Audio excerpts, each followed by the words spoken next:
बुझाला बारे बहारा भाता।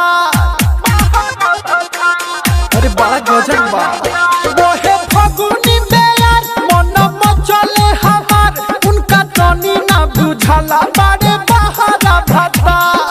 जोरे कराही तरकारी के बिना जोरे कराही तरकारी के बिना चोली होली में रोवेला फिचकारी के बिना चोली होली में रोवेला फिचकारी के बिना।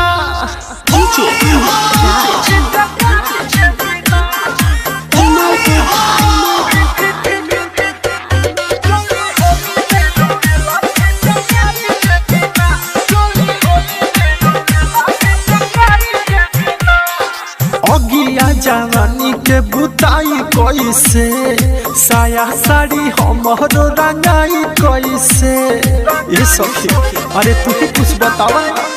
हाँ अगिया जवानी के बुताई कैसे साया साड़ी हमरो रंगाई कैसे ढहेला दे हया कवारी के बिना ढहेला दे हया कवारी के बिना चोली होली में रोवेला फिचकारी के बिना चोली होली में रोवेला फिचकारी के बिना।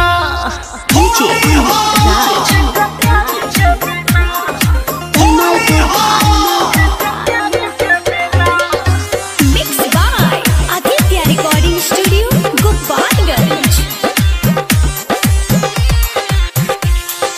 मौली के अबीर भइल पुआ जैसन गाल मनोज माता वाला पिया पूछे लेना हाल।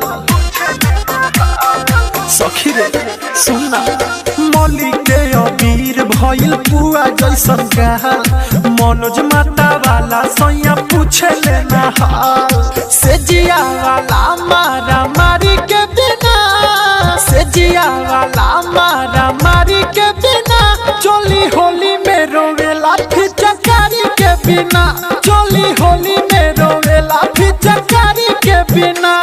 अरे बड़ा गजब बा ओहे फगुनी बेयार मन मचले हमार उनका तनी ना बुझाला बारे बहारा भाता। जोरे कराही तरकारी के बिना जोरे कराही तरकारी के बिना चोली होली में रोवेला फिचकारी के बिना